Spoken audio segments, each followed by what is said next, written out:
यूं ही नहीं मैं बन जाता हूं। कुदरत के कोने कोने से खूबियां खोज लाता हूं। गुणवत्ता की गहराइयों का गोताखोर हूं मैं। यूं ही नहीं मैं रजनीगंधा बन जाता हूं।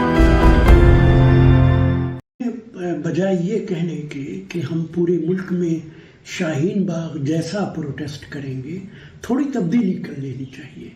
प्रोटेस्ट करना उनका हक है, सबका हक है। अब देश के अंदर लोकतंत्र है, चाहे वो नाम ही का लोकतंत्र है, लेकिन संविधान हक देता है कि प्रोटेस्ट कर सके। उन्हें कहना चाहिए कि जिस तरीके से देश के अंदर हमारे किसान भाइयों ने प्रोटेस्ट किया था, 2-2 साल सड़कें बंद रखी थी, 2-2 साल सड़कों पर धरना दिया था, कहें कि किसानों की तरह का प्रोटेस्ट करेंगे। ये बात कांग्रेस और उसके नेता भी जानते हैं कि वक्फ संशोधन बिल में कुछ भी ऐसा नहीं है जो भेद करता हो, बल्कि भेद वो था जो पूर्ववर्ती कांग्रेस सरकारों के दौर में वक्फ बोर्ड को दी गई अथाह और एक तरफा ताकत में था। क्या ये हैरान करने वाली बात या दुस्साहस नहीं लगती कि वक्फ बोर्ड देश की अहम संपत्तियों पर अपना दावा पेश कर दे? कभी कभी तो ये एक मजाक की तरह लगता है कि वक्फ बोर्ड ईडन गार्डन पर अपना दावा पेश कर देता है, संसद भवन पर अपना दावा पेश कर देता है, दिल्ली एयरपोर्ट, ताज होटल, ताजमहल, मुकेश अंबानी का घर एंटीलिया, इलाहाबाद हाईकोर्ट की जमीन, जयपुर एयरपोर्ट और चार मीनार के आसपास की जमीन पर वक्फ बोर्ड अपना दावा पेश कर देता है। सामने है सर, मैडम डेटा सामने है। 8,000 जो स्टेट है वो इंक्रोच हो चुका ऑलरेडी। बंगाल, आप हम जहाँ खड़े हैं, फोर्ट विलियम वक्फ का है, ईडन गार्डन वक्फ बोर्ड में वक्फ स्टेट में आता है। तो यहाँ का जो रेंट है ना मंथली, वो 169 रुपीज शायद है। 105 प्रॉपर्टी हमारी पार्कशीट में है। जो वक्फ का लॉ है, आप 6 मंथ अपने पास रख नहीं सकते हैं। आपको वक्फ मुस्लिम मुतौली में देना पड़ेगा आपको, वो सालों साल से पड़ी हुई है। तो ये बोलने वाला कोई नहीं है। अब हम बोलेंगे, आप देखिएगा काम भी होगा। लेकिन फोर्ट विलियम तो जो है आर्मी की प्रॉपर्टी है, तो आप कह रहे हैं कि क्या ट्रेडिशनली वो हम ये नहीं बोल रहे हैं, वो हम ले लेंगे। नहीं, ये सारी 2555 प्रॉपर्टी थी। हाँ, ये 2595 जो एकड़ जमीन है ना, वो पूरी वक्फ की है। इस तरफ की ये पूरी वक्फ प्रॉपर्टी में आती थी पहले। दरअसल मुद्दा तरमाल के मुंह लग जाने का है। वोट बैंक के एक तरफा दांव में जिस तुष्टीकरण का खेल पहले कांग्रेस और फिर कई राज्यों में रीजनल पार्टियों ने खेला, अब उसी खेल की आदत मुल्ला मौलानाओं को पड़ चुकी है।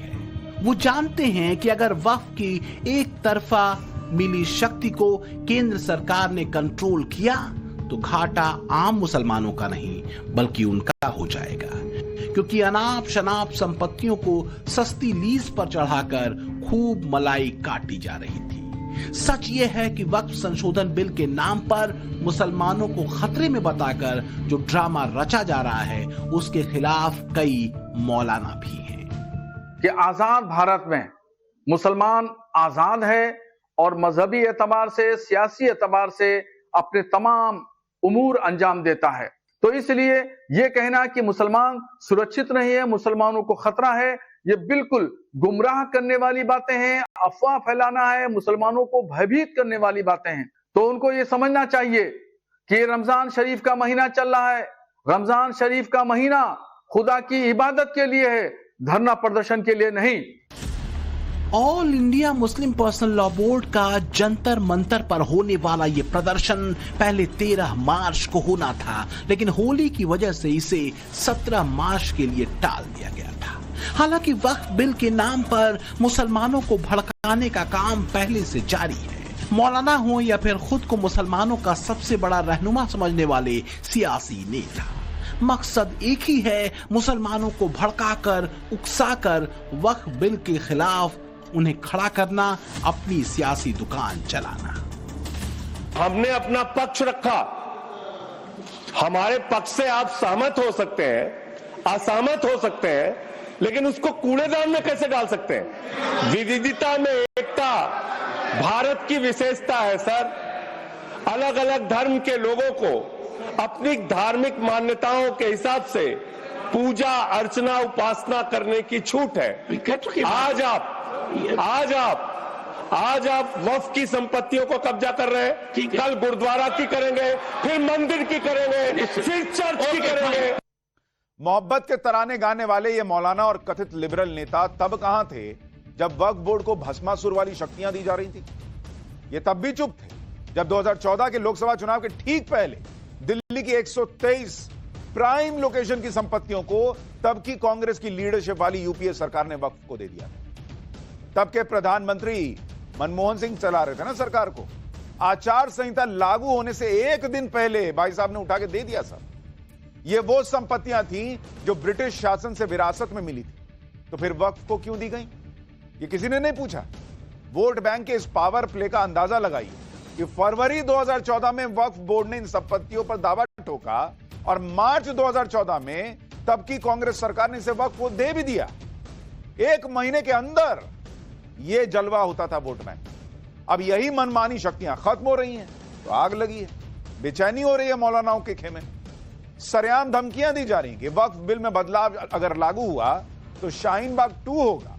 देखिए, जरा समझिए कि जिस वक्फ संशोधन बिल को लेकर शाहीन बाग 2 बनाने की धमकी दी जा रही है, उस वक्फ संशोधन बिल की जरूरत पड़ी क्यों और किस तरह से इस बिल को लेकर सरकार ने हर एक कदम संवैधानिक रूप से ली? दरअसल 1995 में कानून बनने और 2013 में उसमें संशोधन के बाद तत्कालीन कांग्रेस सरकार ने वक्फ को असीमित शक्तियां दे दी। इसमें यह अधिकार भी शामिल था कि वक्फ बोर्ड वक्फ प्रॉपर्टी का विवाद खुद निपटाएगा। अब वक्फ संशोधन बिल 2024 में जमीन विवाद का फैसला करने की ताकत सरकार के पास होगी। संशोधन के लिए जेपीसी में भेजे गए बिल को लेकर लगभग 1.25 करोड़ सुझाव आए। अब उम्मीद है कि संसद के शीतकालीन सत्र में यह बिल पास हो सकता है। देखिए, एक बात तो साफ है, इस देश में पैम्परिंग पॉलिटिक्स जो है ना, बाबू सोना वाली, वो अब नहीं चलेगी। पैम्परिंग होती क्यों रही? क्योंकि वोट बैंक जिसके ठेकेदार ये बात ताल ठोक ठोक कर कहते थे सरकार की चाबी तो हमारे पास रहेगी, होता भी था। लेकिन 2014 के बाद से तस्वीर बदलनी शुरू और 2025 में वोट बैंक वाली राजनीति नकारी जा चुकी। तो खास चेहरों पर बेचैनी वाली लकीरें दिख रही। बहुसंख्यक आबादी की आस्था से लेकर सांस्कृतिक पहचान तक को बड़े धीमे या कहे सॉफ्ट तरीके से वामपंथियों और उनके असर में रहने वाली पार्टियों के दौर में कमतर बताने की कोशिश। नतीजा क्या हुआ? भाई, हिंदू को सेक्युलर बनाकर उनके मंदिरों की संपत्तियों को कानूनन राज्य के हवाले कर दिया गया। लेकिन वक्फ बोर्ड अनटच्ड रहा, कोई नहीं छुएगा क्योंकि उधर वोट बैंक था। लेकिन बीते कुछ महीनों में एक बात तो बहुसंख्यक आबादी की समझ में आ गई, एक रहोगे तभी सेफ रहो। तो क्या इसी एकजुटता ने पुराने एक तरफा वोट बैंक को एक तरह से पावरलेस कर दिया? हाय तौबा, इसी बात को लेकर मची है कि वक्फ संशोधन बिल पास हुआ तो वक्फ के नाम पर चलने वाला जमीन कब्जाने का धंधा बंद हो जाएगा। अंगुली रखकर किसी भी संपत्ति को वक्फ का बता देने का एक तरफा अधिकार चला जाएगा। लेकिन इससे भी बड़ी बात यह हो जाएगी कि देश की सियासत में एक बात मजबूती से स्थापित हो जाएगी कि भारत के भीतर वोट बैंक बनकर कोई किसी सरकार या पार्टी को ब्लैकमेल नहीं कर सकता, जो आजादी के बाद से 2014 तक बखूबी चला। भारत आईएस की धमकी में नहीं आया। भारत आतंकवादियों से नहीं डरता। भारत पाकिस्तान और तालिबानियों से नहीं डरता। भारत को धमकी देने का काम नहीं।